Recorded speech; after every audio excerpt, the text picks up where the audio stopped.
রাত গভীর হয়, হাওয়া থমকে যায়, আর হঠাৎই এক ঝলক আলো, আকাশে নয় মাটিতে, একজোড়া চোখ চেয়ে থাকে।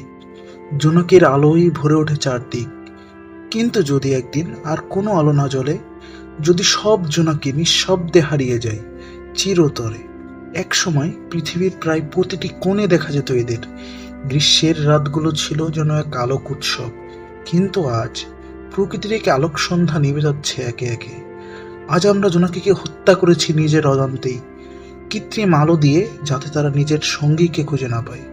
বন কেটে জলাভূমি ভরাট করে তাদের বাসস্থান গিলে ফেলেছি। কীটনাশকে, রাসায়নিক বিষে আমরা প্রতিদিন তাদের নিধন করেছি। জোনাকি শুধু একটি পোকা নয়, এটি একটি প্রাকৃতিক সংকেত।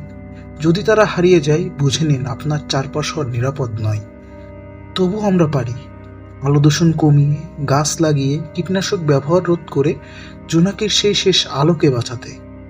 একদিন যদি কোনো শিশু প্রশ্ন করে, আব্বু, জোনাকি কি আসলেই ছিল নাকি শুধু গল্পে, সেই দিন আসার আগেই আমাদের জেগে উঠতে হবে। জোনাকির শেষ আলোকে নিভে যেতে দেবেন না।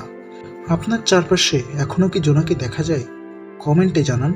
আর যদি এদের ভালোবাসেন, ভিডিওটা শেয়ার করুন। এটাই হোক আমাদের প্রতিবাদ, নিঃশব্দে নয়, আলোয়।